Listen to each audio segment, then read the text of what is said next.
Ngayong Lunes sa On Assignment.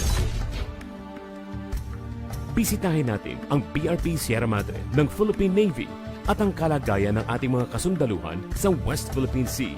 Kasama si Bea Bernardo.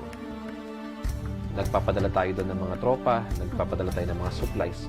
Hinanda ko na yung pamilya ko, pinaintindi na ito yung situation, wala ako ng ilang buwan, walang communication.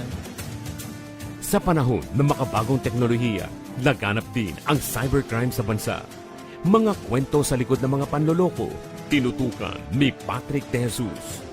Generally, lahat ng traditional crimes, basta pumasok siya sa internet or ICT, that is considered part of cybercrime.